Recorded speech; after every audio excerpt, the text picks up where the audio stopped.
Start. सभापति महोदय, जो मुद्दा मैं आपके समक्ष पेश करने जा रहा हूँ वह चीनी में की जा रही मूल्य वृद्धि के संबंध में है।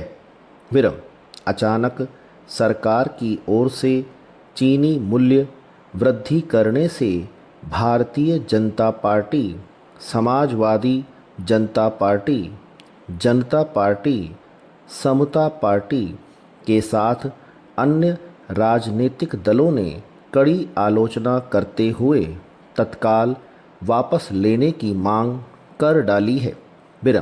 भारतीय जनता पार्टी के प्रवक्ता ने अपनी नियमित प्रेस वार्ता में बतलाया कि इस प्रकार की तदर्थवादी नीति अपनाने से चीनी उद्योगों का भला नहीं होगा।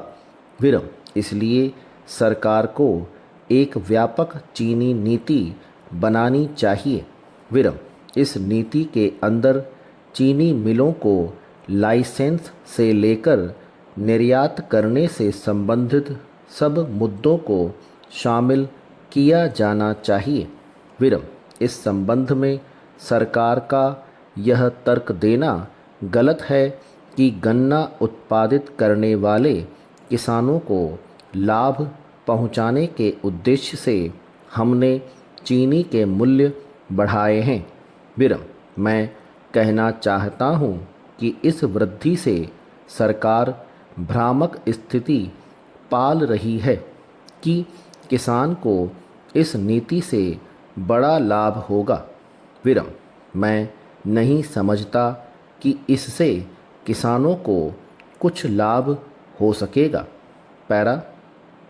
उपसभापति महोदय, समाजवादी पार्टी के महासचिव ने चीनी के मूल्य में की गई इस वृद्धि का कड़ा विरोध करते हुए कहा है कि संयुक्त मोर्चा सरकार एक के बाद एक ऐसे अनुचित कदम उठाती जा रही है।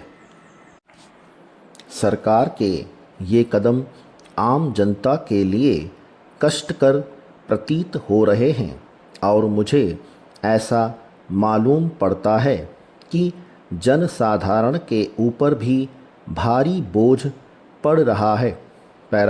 उपाध्यक्ष जी, एक पखवाड़े के अंदर ही मोर्चा सरकार ने पेट्रोल, डीजल, रसोई गैस के दाम बढ़ा दिए हैं।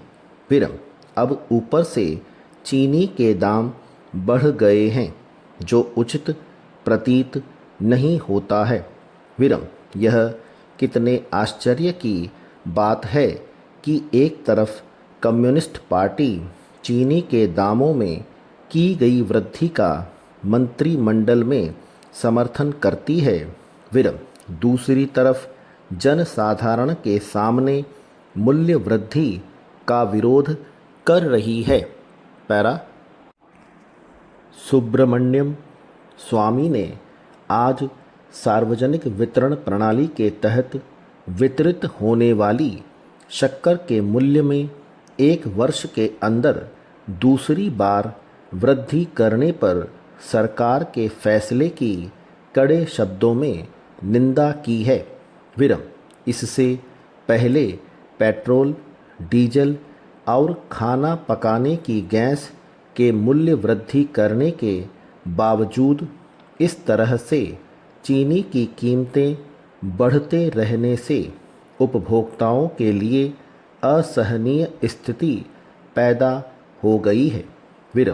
डॉक्टर स्वामी ने कहा कि एक ओर केंद्र सरकार ने सार्वजनिक वितरण प्रणाली के तहत वितरित होने वाली चीनी के मूल्य में वृद्धि कर दी, तो दूसरी ओर तमिलनाडु सरकार अपने गन्ना उत्पादक किसानों की रक्षा में विफल हुई है।